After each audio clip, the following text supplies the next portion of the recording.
Could one young queen make an empire hesitate? Imagine standing on these ancient ramparts, hearing the thud of drums, the hiss of cannon smoke, and knowing the next decision is yours. This is the story of Rani Lakshmibai of Jhansi, where courage met calculation in the summer of 1857. She was born Manikarnika, Manu, around 1828 in Varanasi. After her mother died early, her father raised her in a world of priests, markets, and river rituals. Even as a child, she was hard to miss, quick with a question, quicker with a wooden sword. Growing up in Bithoor under the household of the former Maratha Peshwa, she earned the nickname Chabili, the playful one. She practiced riding and fencing, learned Sanskrit and Marathi, and trained in crowded akhadas where strength and balance mattered as much as speed. Popular retellings even place her on a Mallakhamb pole, testing grip and nerve. In 1842, she married the Maharaja of Jhansi, Gangadhar Rao, and became Lakshmibai. Court life meant new rhythms, petitions, accounts, festivals, and diplomacy. She listened more than she spoke, then asked direct questions. Those who met her noted her confident seat on a horse and her habit of inspecting the stables herself.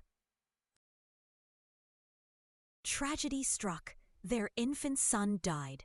The couple adopted a boy, Anand Rao, renaming him Damodar Rao. Soon after, the Maharaja died. The British East India Company's Doctrine of Lapse then moved to annex Jhansi, rejecting the adoption for inheritance. Lakshmibai's answer, remembered in many accounts, was simple: Jhansi is mine to protect. She appealed through officials and to London, citing custom and law. The appeals were rejected, so she did what administrators do: balance the books, paid pensions, organize supplies. Fewer know this side of her, checking ledgers and grain stores, while quietly maintaining the state's dignity in uncertain times. By mid-1857, unrest spread across North India. In Jhansi, tensions snapped, sepoy regiments mutinied, and British civilians were killed. Historians still debate details of her role that week.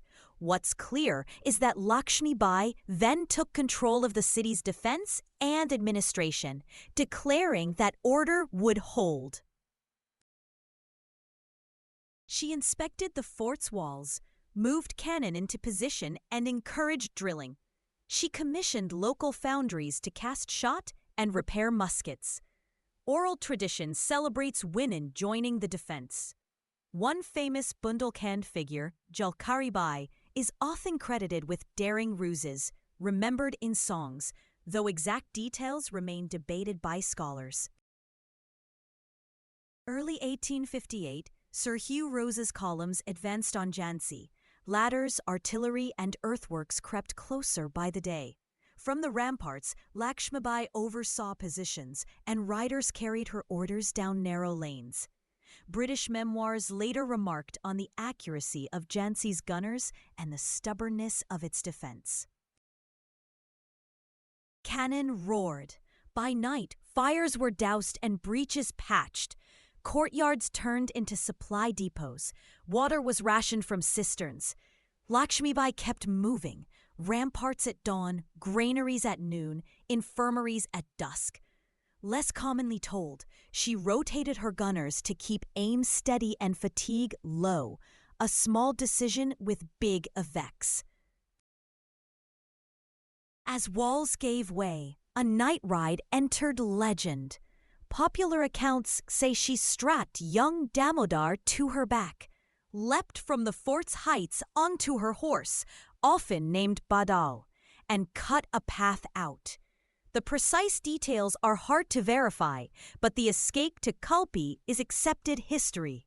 The names of her favorite horses, Badal, Pavan, Sarangi, live on in retellings. She joined forces with Tatya Tope. On the Yamuna's banks, they regrouped. Ragged flags, tired horses, quick councils. Kalpi saw fierce fighting in May 1858. They were outgunned and outmaneuvered. When defeat loomed, she ordered an orderly retreat rather than a rout. It wasn't resignation, it was stage 2. The rebels seized Gwalior. The Scindia ruler fled. Lakshmibai urged discipline over plunder and pushed to organize a proper defense.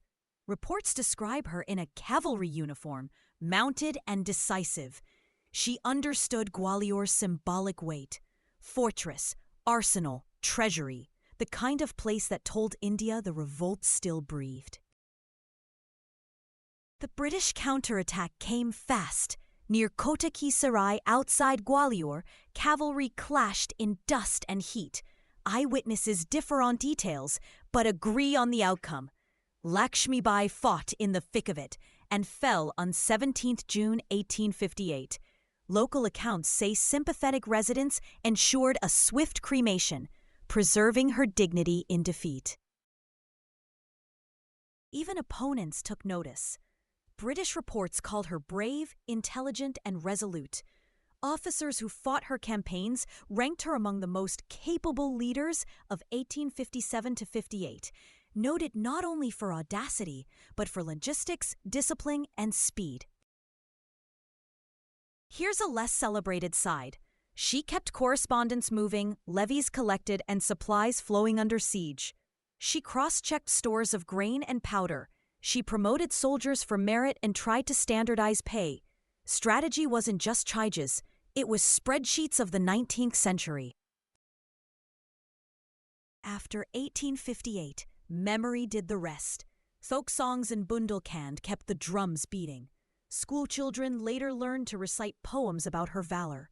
Statues rose across India. On horseback, a child behind her, swords drawn. Museums in Jhansi display weapons from the siege. At Gwalior, a memorial marks the ground where she fell. History and legend run side by side. Scholars debate her precise role in the early violence at Jhansi and the details of her escapes. Popular stories of disguises and decoys, like Jolkari Bai impersonating the Rani, are treasured in local lore. Responsible history holds both the verifiable record and the stories communities tell about courage. So what truly set Lakshmibai apart? Not only the shock of a queen leading charges, but the blend, legal arguments against annexation, careful administration in crisis, and battlefield daring when talks failed. She turned a provincial throne into a pivot of the 1857 uprising, making a regional story feel national. Her life is a reminder that leadership is a stack of small, steady decisions, until the day it becomes a single giant leap. If you visit Jhansi's fort or Gwalior's memorials, look for the practical choices hiding behind the heroics: the water cisterns, gun emplacements, stables. That's where legends begin. Want more untold corners of history? Tell me which figure we should visit next.